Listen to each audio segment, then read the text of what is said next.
Hey, what's up guys? Welcome back to the channel. So it's not really uncommon for horror movies to have some characters that are just the absolute worst and you can't wait to see them get killed off. Here are four of them. By the way, they have to be important characters in the movie, not just some nameless, faceless goon. So this channel of course started to get popular with the Saw franchise, and here we get some insane villains. It starts off with John Kramer, who sort of has good intentions as he wants people to value their life. But he goes about it in the worst possible way as he makes the characters torture themselves or kill each other while under a lot of time pressure. And if they run out of time, they are killed off in extremely painful ways. Now, John Kramer is not a good guy by any means, but there is a very big difference between him and someone like Mark Hoffman. We're first introduced to him in the third movie, where he assists on the Jigsaw case and he's tasked with finding the killers. But it's in the later movies, starting with the fourth one, that we get to see his true colors. Here, Officer Rigg needs to go to different places and play the twisted games in order to save his colleague, Eric Matthews. He jumps through all of the hoops and does basically everything he's asked and makes it to Eric's trap just in time. But then Detective Matthews is killed off right in front of him, and it turns out that Rigg was tricked. The only real way to save Eric was to not find him, because, that's intuitive. It's revealed that Mark Hoffman, who was tied up in the final trap himself, was in on it the whole time, and he's one of the Jigsaw accomplices. And it becomes so much worse in the later movies. In Saw 5, it's revealed that he once set up a very elaborate trap that was completely rigged and only served to kill somebody. There's this giant swinging blade and a guy tied down on a table, and the man is asked to put his hands in a vise and crush them. And even though he does that, he's killed off anyway by the blade. Hoffman tries doing the same thing to Agent Strom, an FBI agent who actually wants to find the killers. Close to the same room where John Kramer dies, Strom is attacked and sedated. When he wakes up, his head is stuck in a glass cube that's slowly being filled with water. There is no way out. It's just designed to kill him. So his victims are always just sitting there like, what the hell is this absolute bullshit? But Hoffman does eventually pay the price. At the very end of the original film series, before the Jigsaw reboot and the Spiral reboot, Hoffman gets abducted by Lawrence Gordon and is locked in the first torture dungeon, just like Adam was at the end of the first one. After all of the insanely brutal tests that he put others through, this was more than deserved. Even though Hostel is oftentimes compared to the Saw movies, it's completely different. Yeah, they do share the same aspect that in both of these movies people are tortured at one point or another, but the circumstances change a lot. Here we follow three tourists on vacation in Europe. Two of them are American and the other one is a pervert. They have a pretty good time, but one night they're told by this sketchy dude called Alexei that they should visit a special city in Slovakia.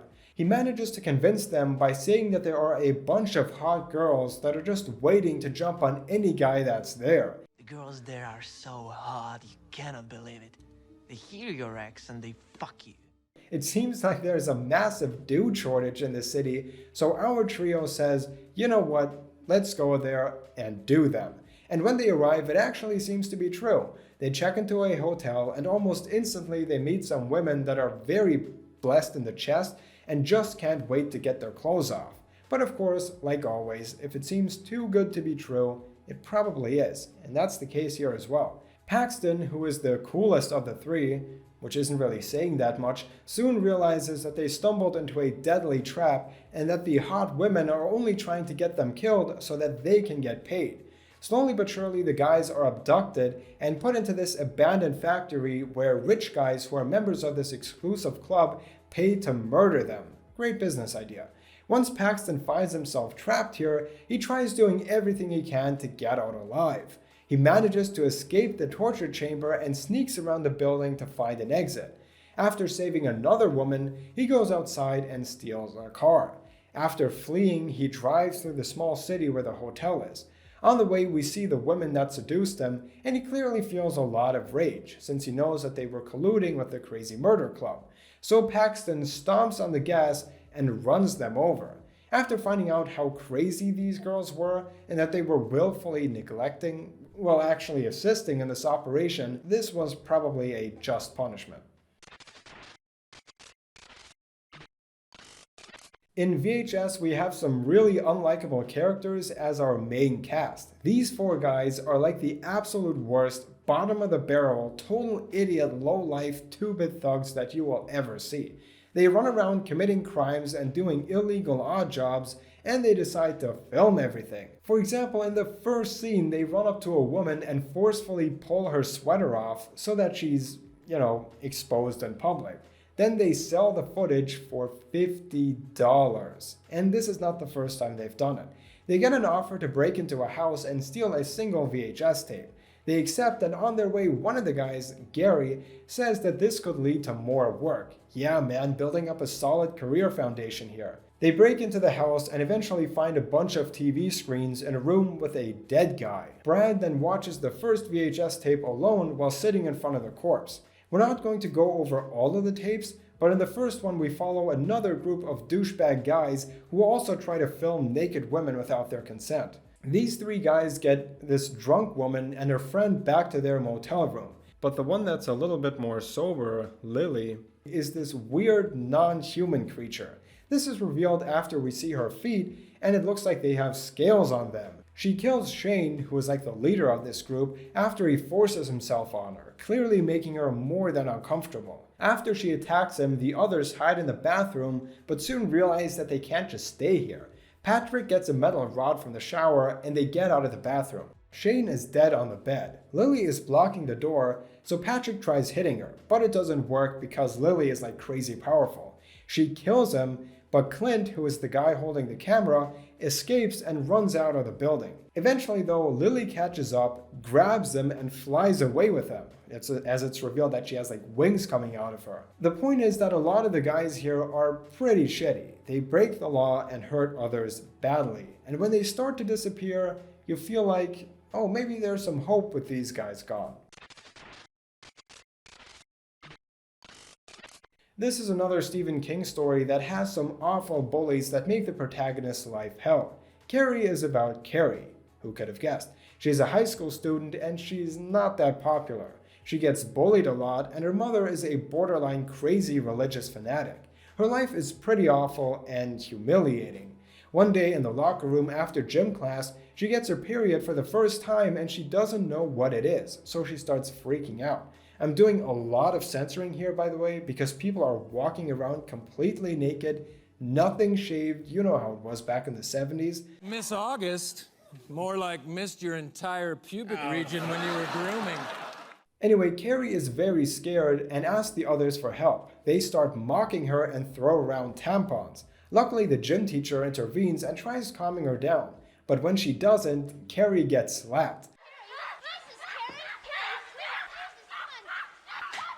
So I guess she went with the Ronald Reagan approach here. Well, I can change that in a hurry.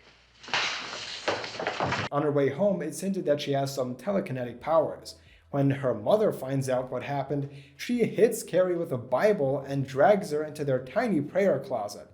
Back at school, the girls who bullied Carrie are given detention for a week, and if they don't come, they can't go to the prom. The mean rich girl, Chris, decides not to go to detention and instead starts concocting this evil plan to get revenge on Carrie. She and her boyfriend Billy get the blood of a few dead pigs. Then you guys know the rest. Later at prom, Carrie is named prom queen in a rigged vote and she has all the blood dumped on her.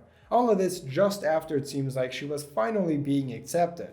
Then she goes on a crazy rampage with her telekinetic powers, hurting numerous students and teachers in the process.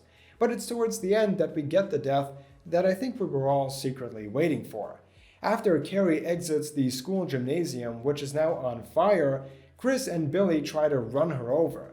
But in the last second, Carrie turns around and makes the car avoid her and flip over.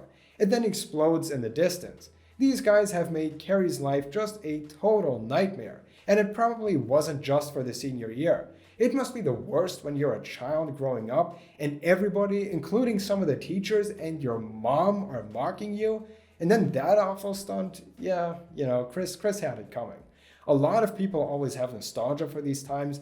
I'm telling you, man, I have never wanted to be a high school kid in the 70s or 80s. It looks like it totally sucks. By the way, even though most of these guys were total dicks, Carrie could have just let it go. Like, prom, isn't that at the very end of your final school year? Just a few more weeks and you're done, and then she wouldn't have died. You'll never see any of them again. I'm just saying, Carrie could have done amazing things in her life. Like with her magic powers, she probably could have run a pretty successful cult. Anyway, those were some of the most deserved deaths. By the way, really quick, there will not be another video next week. I'm working on some stuff, so just a heads up. As always, I hope you liked it and that I get to see you guys in the next video. Bye, guys.